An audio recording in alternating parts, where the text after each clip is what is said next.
Hola, hola, ¿qué tal? ¿Cómo les va? Muy buenas tardes, bienvenidos a esta nueva edición de nuestro programa Jujuy Voto a Voto, con la producción de María Inés Vega, en la conducción quien te habla Raúl Casapié, en la operación técnica Reinaldo Félix Lamas. Buenas tardes, Reinaldo, ¿cómo te va? Como siempre, agradecidos a la dirección de la radio con Gustavo César Ponce, y hoy con invitados de los cuales espero llevarme la mejor de las impresiones, porque es gente preparada, por lo menos para lo que quiere hacer y para lo que tiene como respuesta a la gente hoy, esperando las elecciones del domingo 27 de junio. Por eso ya mismo le doy la bienvenida al doctor Carlos de Aparici, que está aquí con nosotros, candidato a diputado provincial. Él nos va a contar en qué lista está y en qué posición está. ¿Qué tal, Carlos? Buenas tardes, bienvenido. Hola, Raúl, muchas gracias por la invitación. No, por favor. Bueno, estás como candidato a diputado provincial en primer término, ¿no? Así es, en la lista 509, el Frente Todos por Jujuy. Bien, bien, perfecto. Bueno, ¿cómo viene la campaña? ¿Qué tipo de recorridas están haciendo? Obviamente siempre dentro del protocolo. Sí, es una campaña absolutamente atípica, porque la situación sanitaria nos impone al menos dos cosas. No solamente la restricción del carácter sanitario, la restricción del contacto con la gente, la restricción del número de personas, sino que también nos impone una restricción anímica. Claro. Es decir, la sociedad hoy está atravesando lo que todos sabemos, todos estamos atravesando una situación anímica que no es la mejor a la hora de hablar de política, de hablar de candidatos o hablar de frentes electorales, de partidos políticos. Sin duda, las personas no estamos en el mejor momento para tener este tipo de discusión. O sea, son dos limitantes importantes en esta campaña atípica. Ahora, cuando se trata, por ejemplo, de buscar respuestas a lo que quiere hoy la gente, ¿por dónde se empieza? Porque hay varios factores, y más aún con pandemia: el económico, el social, el laboral, todo tiene que ver con todo, y el político queda al último. Está bien, se hace política, pero digamos como que queda relegada. ¿Por qué? Porque hay primero otras cuestiones prioritarias, como por ejemplo recién lo decíamos, el tema laboral, el tema productivo. Todo eso tiene que ver. Y entonces, ¿por dónde se empieza a atacar la raíz del problema? Bueno, tenemos otro de los problemas que son condicionantes de la realidad que vivimos todos, que es la falta de credibilidad que hay de parte de la sociedad en la clase dirigencial. La sociedad no cree en la política, y está bastante bien que sea así. Tiene razones suficientes para pensar de esta manera. Entonces vemos que desde los barrios más humildes hasta la unión de empresarios, la primera respuesta es: no confiamos en la política, no creemos más en la política. Claro. Entonces creemos que tenemos que empezar por reconstruir una confianza. Y me parece que la reconstrucción de la confianza pasa por hablar con sinceridad. Y esto nos ayuda a enfocar también el mensaje hacia la sociedad de manera diferente.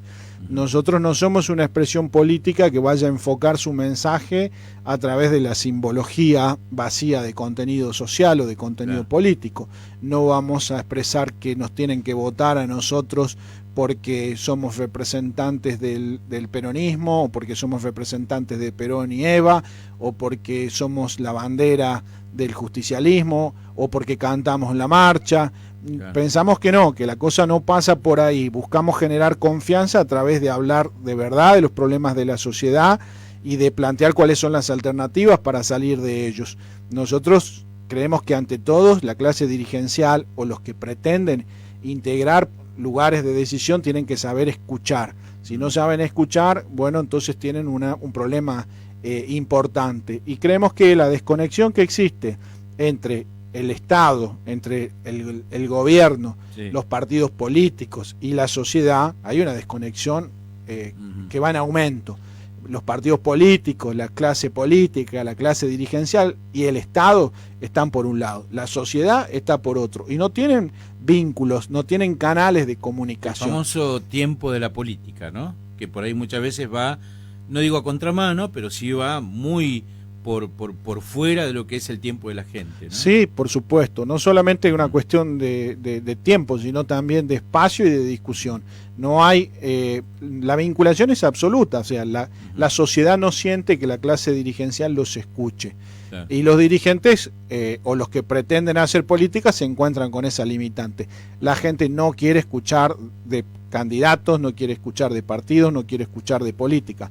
Y eso es un problema serio, porque hay que resolver la situación que vive Jujuy. Tenemos que resolver cuáles son los problemas de Jujuy, tenemos que encontrarle una salida a esa situación y la herramienta es la política necesariamente. Seguro. Hablamos de concreciones y obviamente para hablar de proyectos hay que hablar de proyectos que seguramente tienen que por lo menos tener el visto bueno de quienes son los pares. Y hay proyectos que se aprueban por unanimidad cuando se trata de darle un beneficio a todos los jujeños y es muy difícil decir que no. Hay unos que merecen el enriquecimiento, es decir, opiniones que justamente favorezcan al proyecto, lo hagan mucho mejor, y hay otras que son un rechazo. Digamos, hoy en día la legislatura, ¿cómo se encuentra trabajando con relación a lo que es la gestión gubernamental? La legislatura, a mi criterio, no trabaja.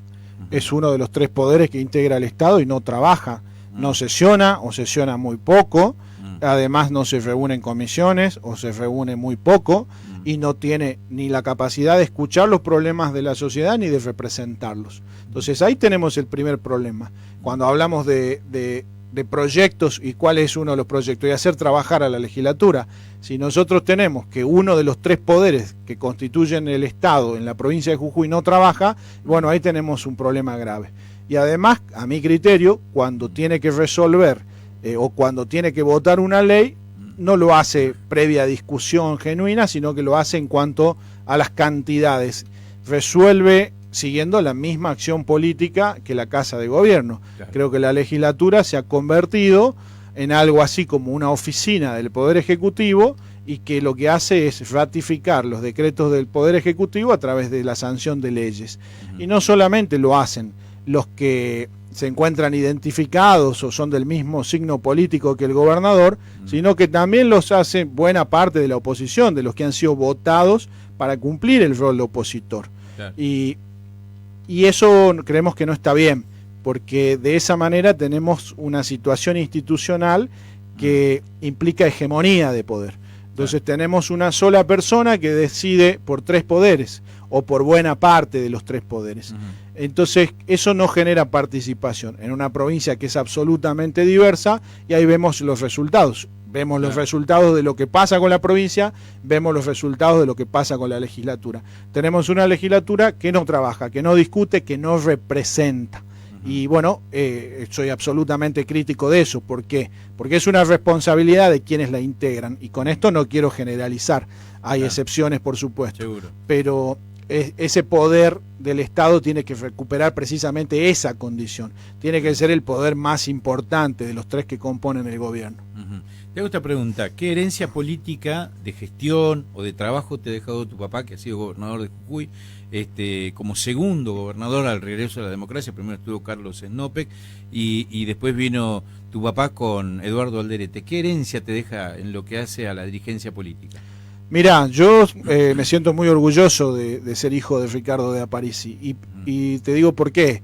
En primer lugar, porque creo que fue un precursor en la Argentina respecto a efectuar la crítica del neoliberalismo. Fue una persona anticipada que empezó a señalar, incluso contra su propia suerte, contra su propia carrera política, que lo que se venía en la Argentina en los 90 iba a ser perjudicial para todos. Claro. Y que eso no era peronismo. Y que eso que se iba a ejercitar bajo el nombre del peronismo era otra cosa, eran políticas neoliberales y que iban a destruir la matriz productiva de los argentinos, como finalmente pasó. Y hoy podemos con la perspectiva ver que esa crítica fue acertada. Y lo hizo aún a su propia costa, es decir, antepuso la causa, lo que consideró que es la causa del movimiento nacional justicialista, la causa nacional, a lo individual. Y eso es para mí, de alguna manera, una herencia muy valiosa. Me ha dejado una enseñanza que es que la política no es una actividad individual, no es una carrera individual donde se persigue el acceso a los cargos, a ir ascendiendo, sino que la política es una carrera de carácter colectivo y donde lo que se defiende es una causa y no el interés personal. Claro, para que crezca Jujuy obviamente tiene varias aristas, tiene producción tabacalera, tiene minería, tiene tabaco, tiene el azúcar, el turismo. Ahora, ¿qué pasa cuando una de esas aristas se quiere transformar en algo nacional, cuando se pretende nacionalizar, por ejemplo en el caso del litio? ¿Esto no es generarle un perjuicio a Jujuy? Mira, Raúl, te contesto empezando por decir que Jujuy no tiene una planificación estratégica.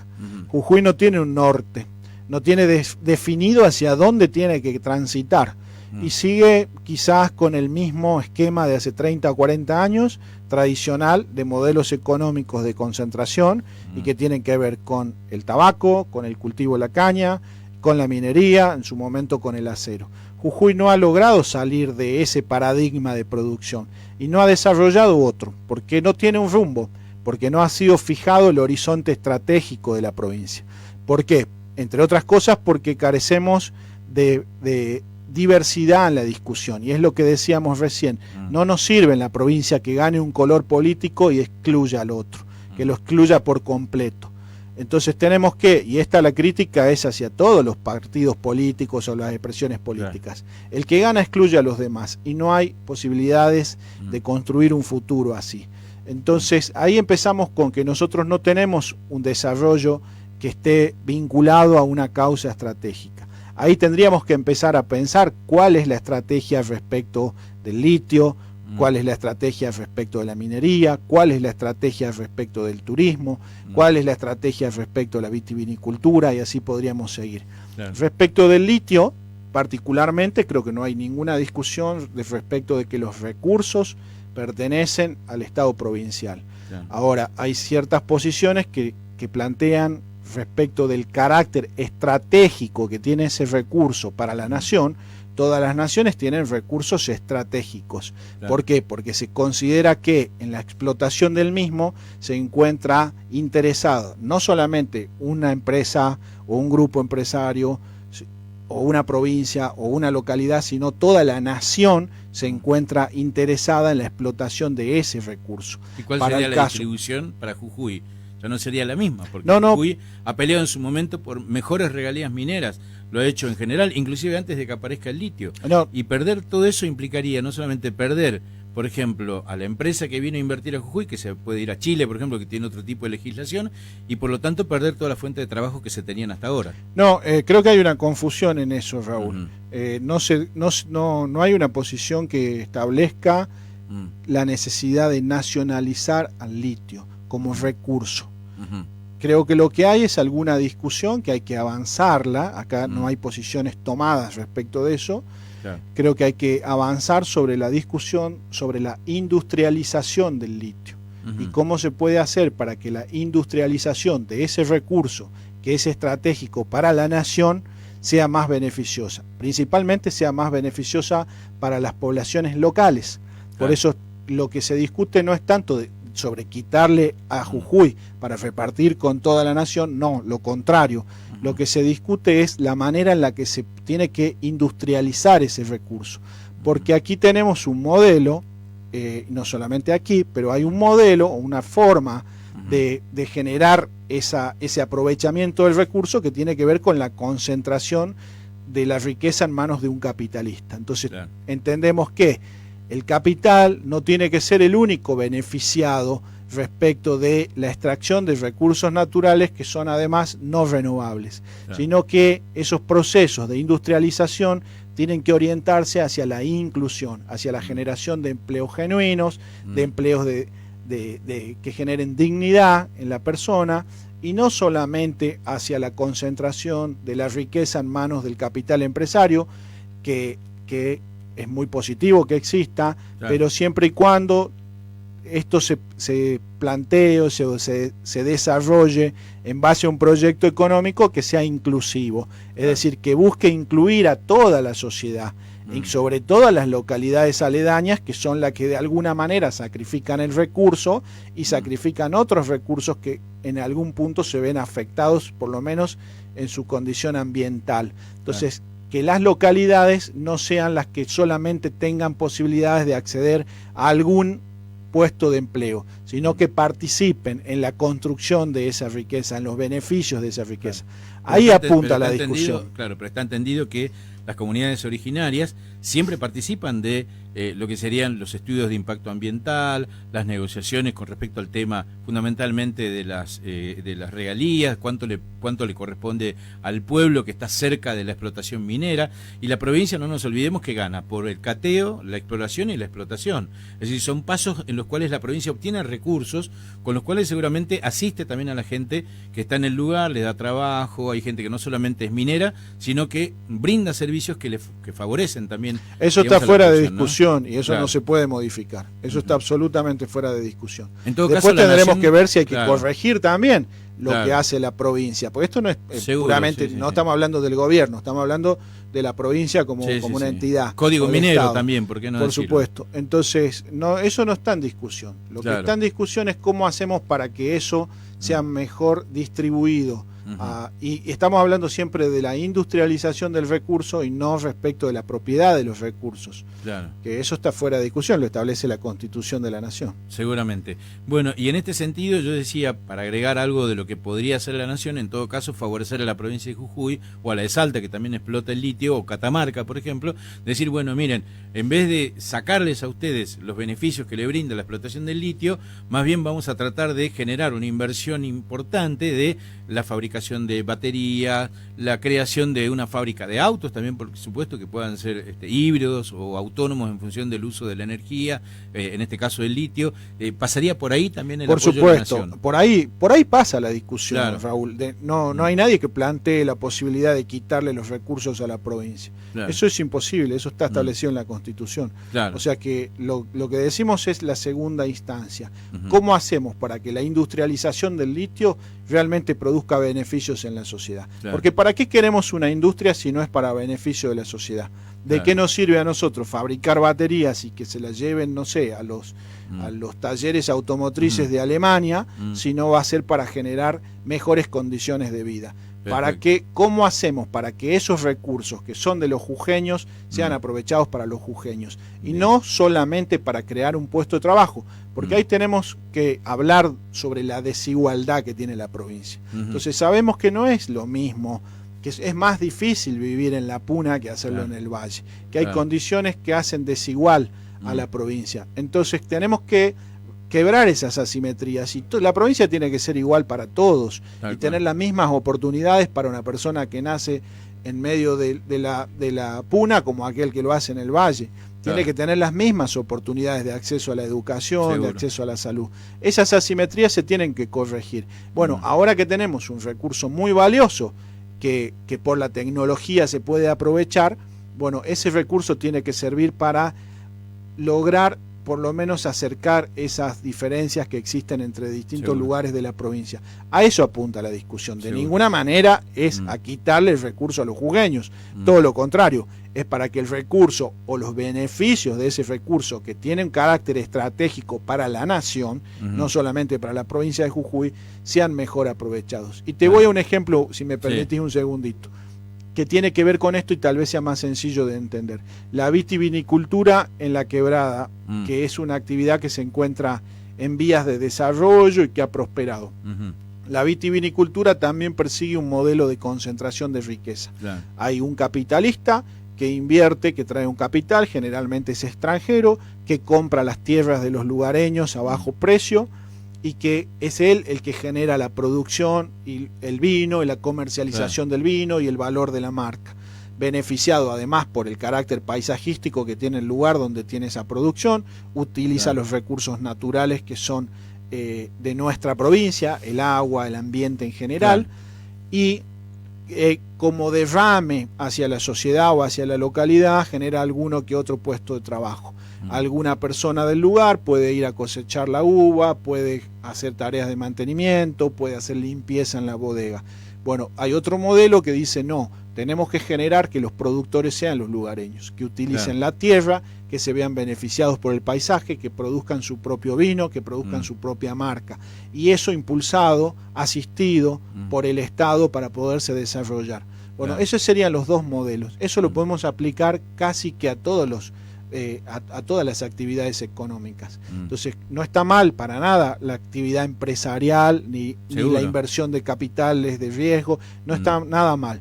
Pero lo que necesitamos en esta provincia es generar condiciones de trabajo digno. Necesitamos que la gente del lugar, de la quebrada, sean ellos los que vean beneficiados y sean ellos los productores de la uva y del vino. Bien. Y no solamente, no exclusivamente, estos modelos que por lo general excluyen de los beneficios a la sociedad. Bien. Carlos, te pregunto esto porque si llegás a ser diputado, si la gente te vota y además como hombre de leyes, te pregunto si es necesario, si sirve, si conviene municipalizar a Alto Comedero, que esto pasa por la legislatura. Mira, yo creo que sí. Creo que sí porque acá tenemos el problema del que hablábamos recién. Sí. Tenemos una provincia desigual y también tenemos una ciudad desigual.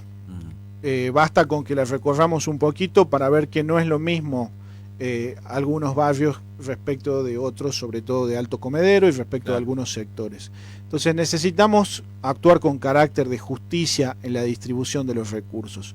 Que lo que haya, que sea mucho o sea poco, se distribuya de manera equitativa y se distribuya de acuerdo a los fines o a las necesidades de las personas. Entonces acá hemos visto el otro día inaugurarse una obra que puede representar de un carácter estético, arquitectónico, algún valor, que es el ascensor urbano, y vemos que podemos recorrer la mayor parte de los sectores de Alto Comedero y que no tienen asfalto, y que no tienen servicios, y que no tienen lo más esencial. Entonces ahí vemos que tenemos una ciudad desigual. Alto Comedero con un atraso importantísimo en relación al resto de la ciudad. Y dentro del resto de la ciudad también vemos diferencias importantes. Entonces creemos que los recursos se tienen que distribuir equitativamente, por cantidad de habitantes y no por origen. Entonces me parece que la municipalidad de la capital a veces gasta distinto con relación a Alto Comedero y en relación a otros barrios.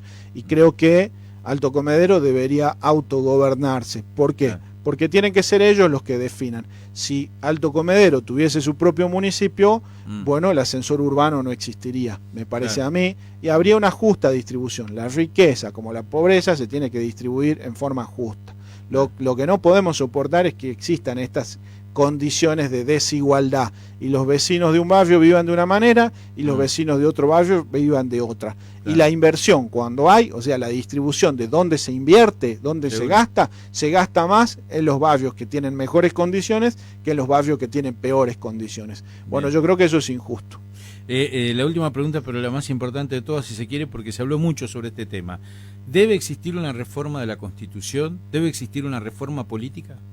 Es un tema que se tiene que debatir en la sociedad. Me parece que nadie tiene la respuesta en forma individual. Nuestra Constitución es del año 85, si no me equivoco, 1985. En términos históricos no representa gran antigüedad. Estamos hablando de la ley fundamental de los jujeños.